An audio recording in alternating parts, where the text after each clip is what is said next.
no kukwata tonkuba bifaananyi tonkuba bifaananyi nedda tonkuba bifaananyi nina erinnya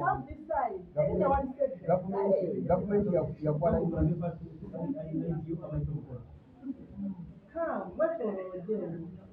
temunkuba bifaananyi olina bodi ne gavumenti ekwala abantu The truth is abaana bagenda ebweru era bagenda Canada. okwesa kampani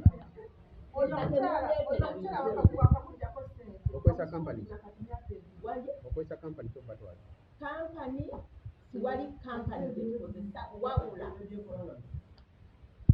David Kintu akola mu yakola ku bintu bino abantu bano bagenda e Canada by next week bajja kubanga bagenzi kyekyo kyenina obagamba naye bangi bakwemulugunyako ebbanga ddene kubanga tuludde ebbanga ddene tuwezezza emyaka 2 n'ekitundu tugenda mu Canadian Embassy manya consulate nga tubabuuza olina location location office yo ekyo kakati tekiriiwo location tolina office naye sina office naye nange ndi waliwo ankozesa ye David Kintu era yali omutoko era yagenda buli kimu n'akolagana n'abali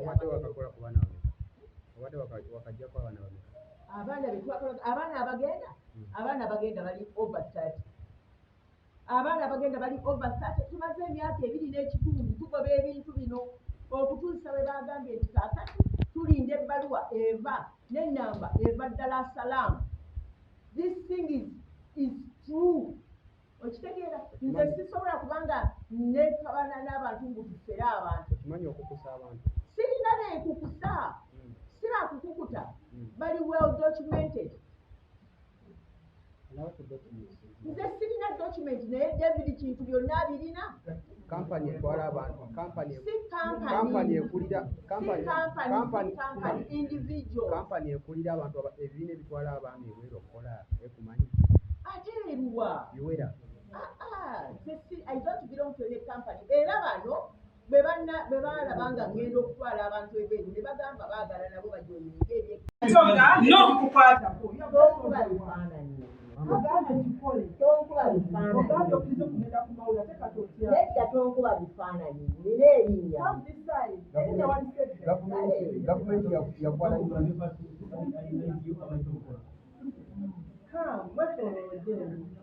temunkuba bifaananyi olina bodi ne gavumenti ekwala abantu The truth is abaana bagenda ebweru era bagenda Canada okwesa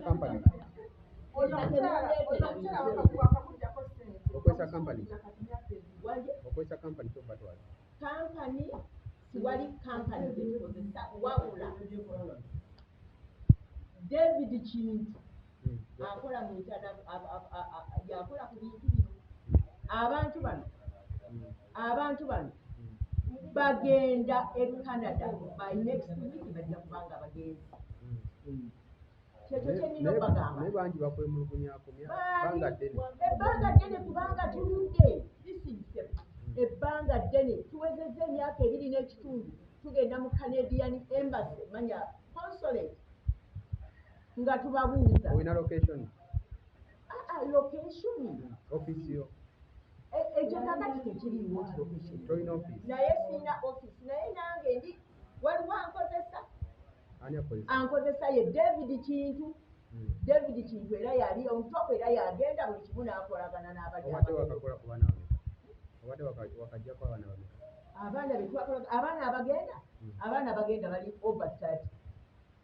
abaana abagenda bali over 30 tumaze emyaka 2 n'ekitundu tugoba ebintu bino okutuusa bwe bagambye nti kaakati tulinda ebbaluwa eva n'ennamba eva ddala salaamu.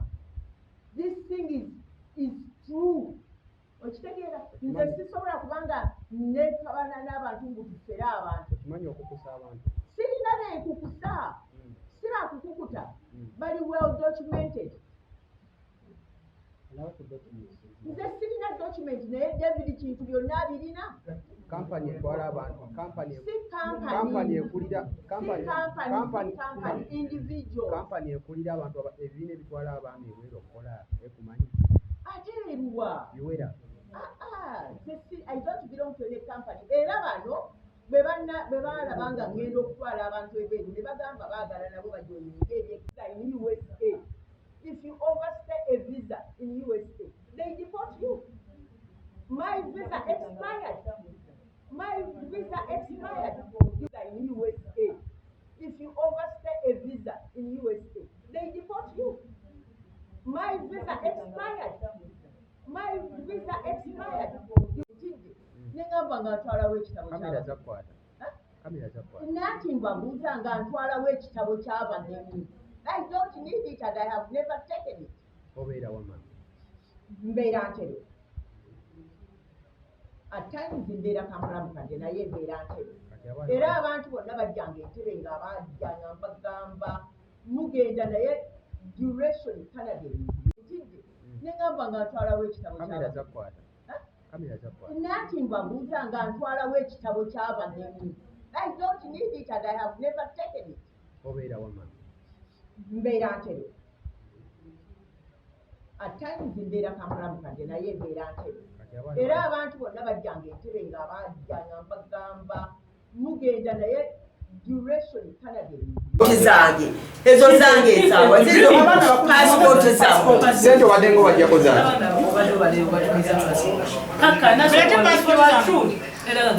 The truth is abaana bagenda ebweru era bagenda Canada. Okwesa kampani. Akamujjako ssente. Okwesa kampani. Kati myaka ebiri. Wanje Okwesa kampani ky'okubatwala. company siwali company gye tukozesa wabula David Kintu akola mu internet yakola ku bintu bino abantu bano bagenda e Canada by next week bajja kubanga bagenzi kyekyo kyenina okubagamba Bangi bakwemulugunyako ebbanga ddene kubanga tuludde lisinisebo ebbanga ddene tuwezezza emyaka 2 n'ekitundu tugenda mu Canadian Embassy manya consulate nga tubabuuza olina location location office yo ekyo kakati tekiriiwo nti location Toyina office. naye siina office naye nange ndi waliwo ankozesa ani akozesa ankozesa ye David Kintu era yali on top era yagenda buli kimu n'akolagana n'abali abagenda okukola ku baana bameka abadde wakajjako abaana bameka abaana betwakolaga abaana bagenda bali over 30 tumaze emyaka 2 n'ekitundu tugoba ebintu bino okutuusa we bagambye nti kaakati tulinda ebbaluwa eva n'ennamba eva ddala salaam.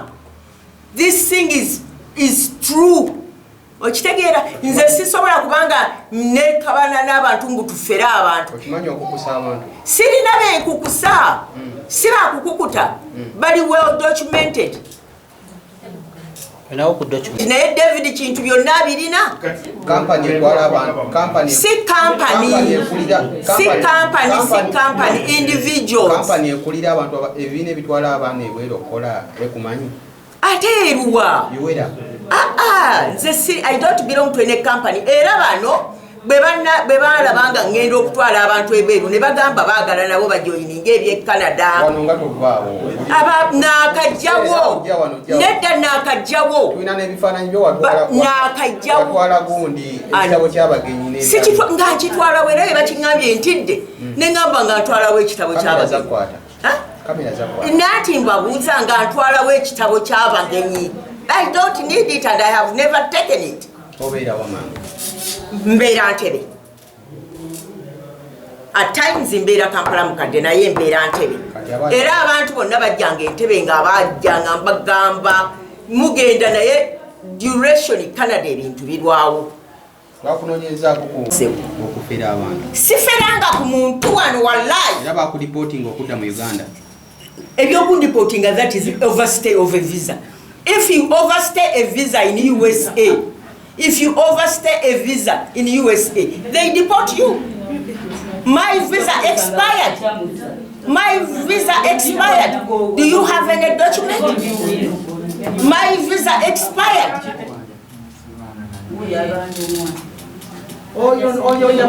It depends. It depends. In the office, I think they used it that way. I don't know. The sitting mutawana neno office. I don't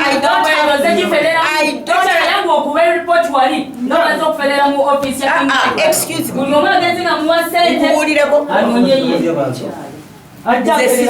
Size kuferera mu office yawe bebajje wange nga bagala batandika okwesensinga ettaka lyange nembagamba basoka kungamba ati bagala kungulako yiika 7 I want to expose everything nembagamba nti ezo sente sijja kutunda ttaka okiwulira ne bagamba ati kakati tukulikolere tulikole ki tutandike okulisa omukyalo oyo yennyini wini meja nangamba document emu. Let me give you a document. Wamba gundi later. Later. Leka kuwa document. Ebyebwere ebitwala abantu ebweru bye nedda ebindese wano bano babadde baagala kunyama. Nedda. Banyama jangu wano. Kiwato omukyalo ayogere sente zamujja. Watayogera amazima. Ola bikyaliwe ba. Nzemanja kakadde. Bigenda kubeera ewe. Olaba eno luli eno obundi yavudde mu kooti.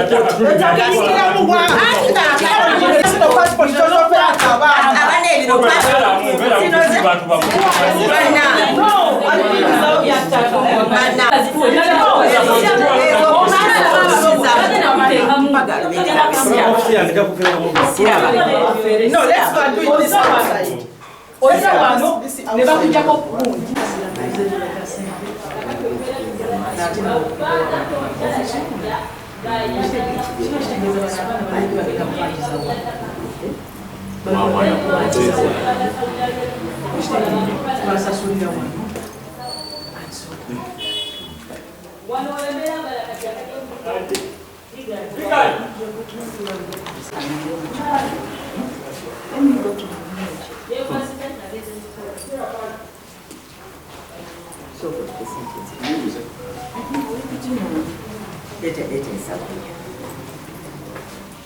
Madam, mpaka business card ke namba isimji bado kwa bocho akarina. We totia. Obo wampadde business card number yo. Totia. Mwana mwese. Linda nze nina kyennoonya wano.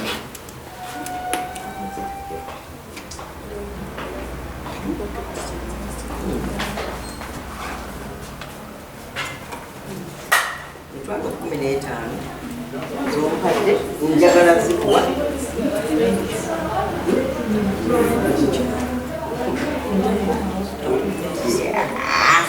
Anange Uganda. Ade kuju.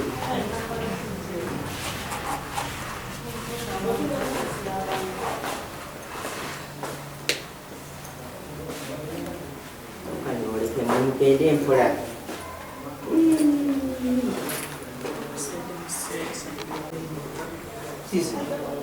Soko zibali. Nyabu zibale tunuze no sente. Ziri meka. Soko bale sente. Mitwalo 15.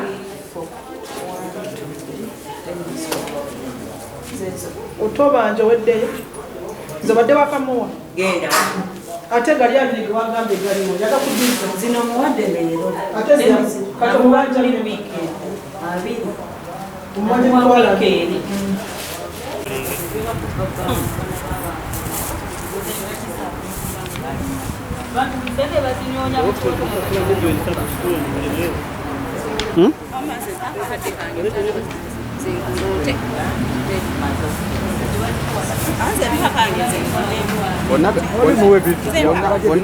Bonna bewajjako sente bali. Dr. West okubidde oyo omusajja mumba yani David. Simanyi David ki. Tene tujuzibwa sente zaffe. Nze waka sente zange. Wanja meka. Kakati. Ze milioni 3. Milioni emyaka ebiri. Ate milioni 3. awulidde David bw'ayogedde David omuwulidde bw'ayogedde agambye byabagambye byebyo n'ajjako David kubanga David He has been calling her. There are several whatever missed calls on her phone. Kulula simu yange yonna eriko David. Eriko David.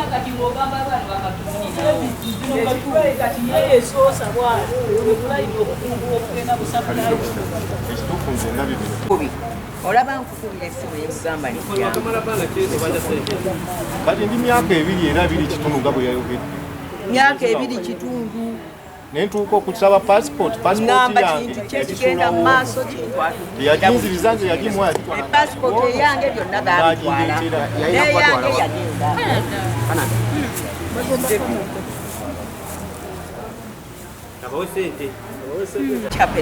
yagenda obola bwe yaŋaa nti tugenda Canada nayanguyiwe emmotoka yange nkwateko esatu tebandika sisobola kikkiriza okitegedde nalina mmotoka yange obbira mu ofiisi y'abandi mu ofiisi nakagijjamu yiino wiiki yakubiri emirundi gwakubiri guno oba gwakusatu 3 days bebampa ne baŋŋamba tukuwadde ruumu yiiyo ne ŋŋamba sijja never sikikolanga era bazze tudde bazze tudde nga baŋŋamba nti nabo baagala mbeegatteko kati wano badde okolerawo anti babadde bajja nga omwami oyo ng'aleeta paasipooti ye nga baleeta paasipooti Apollo n'abalala nga 3 nga waliwo n'eya Brian era omulala eyasasudde ssente wano kozi baagala kulimba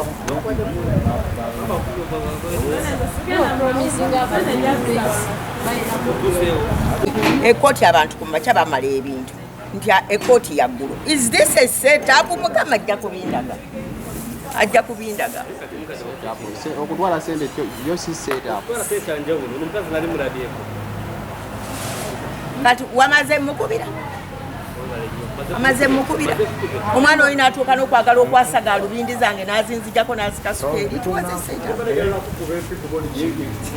kale okay, they are going to go and work. And when? And it is going to be done very shortly.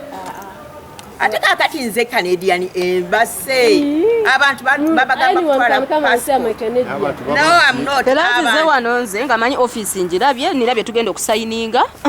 Nganze manyi kintu kiteredde kati. Tikindeze tuli mu office. Sagala kwegatta ku bantu besimanyi sikumanyira sikulabanga nabo.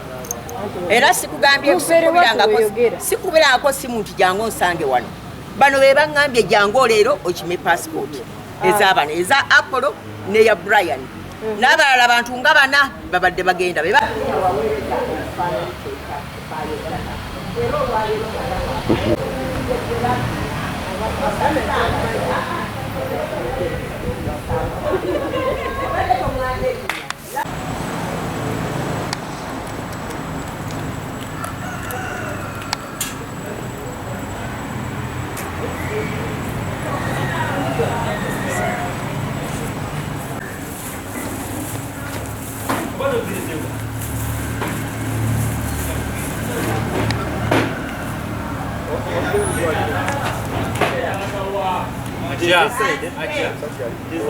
Ajia, she's coming.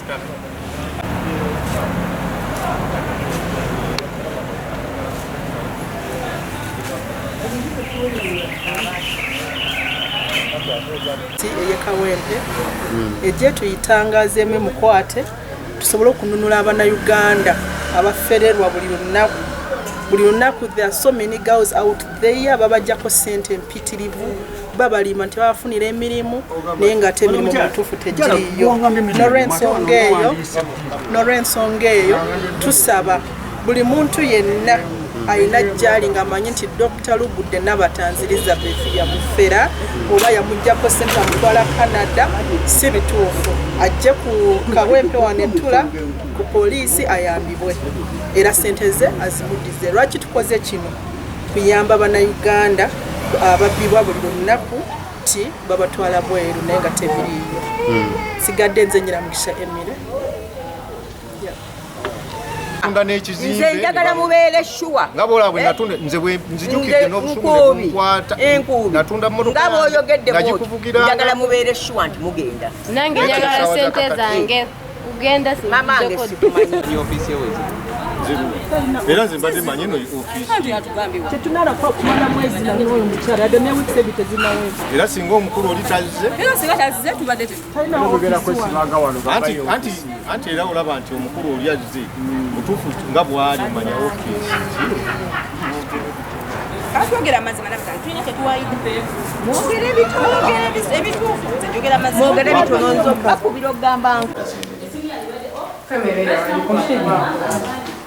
Kuwankati omwana aba agenda mbuuze. kazi ono bannange okumpi tomuyaali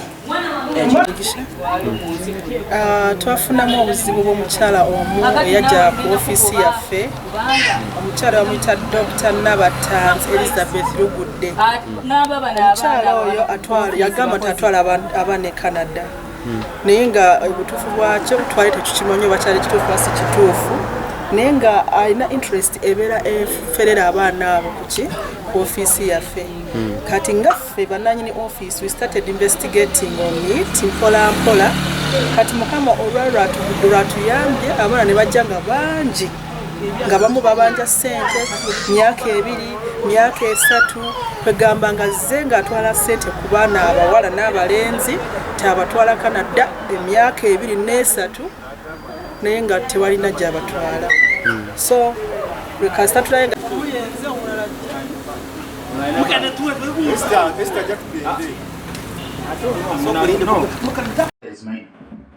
So give us time, we do what we want to do.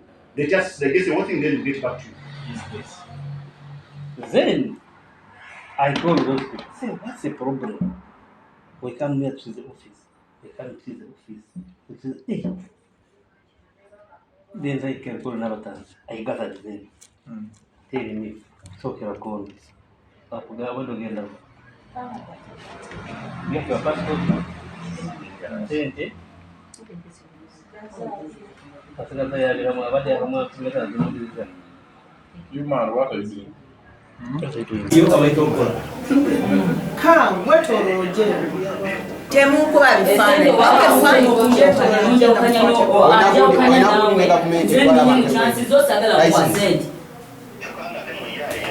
zino zonna zabadde afera nedda banne bino byammwe talina pasipoti tagendangako Canada bannange embegayire temunkuba bifaananyi tonkuba bifaananyi tonkuba bifaananyi nedda tonkuba bifaananyi nina erinnya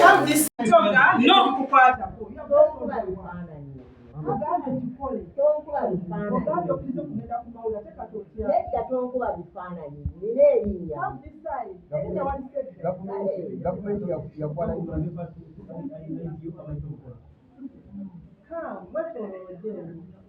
temunkuba bifaananyi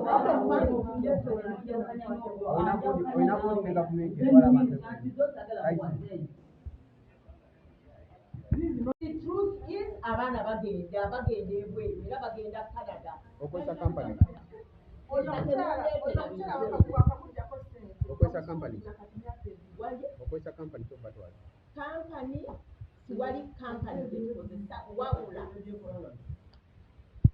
David Kintu akola mu yakola ku bintu bino abantu bano bagenda e Canada by next week bajja kubanga bagenzi kyekyo kyenina okubagamba naye bangi bakwemulugunyako ebbanga ddene kubanga tuludde ebbanga ddene tuwezezza emyaka 2 n'ekitundu tugenda mu Canadian Embassy manya consulate nga tubabuuza olina location location office yo ekyo kakati tekiriiwo nti location tolina office naye sina office naye nange ndi waliwo ankozesa ye David Kintu David Kintu era yali omutoko era yagenda buli kimu n'akolagana n'abali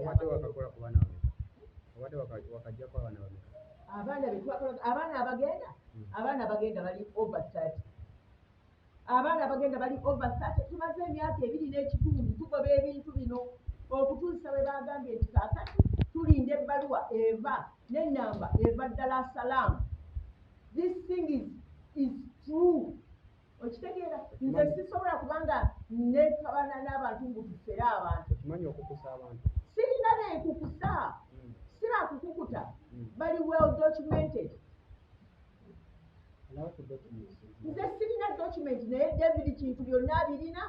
Kampani etwala abantu, kampani ekulira, kampani individual. Kampani ekulira abantu ebibiina ebitwala abaana ebweru okukola ekumanyi.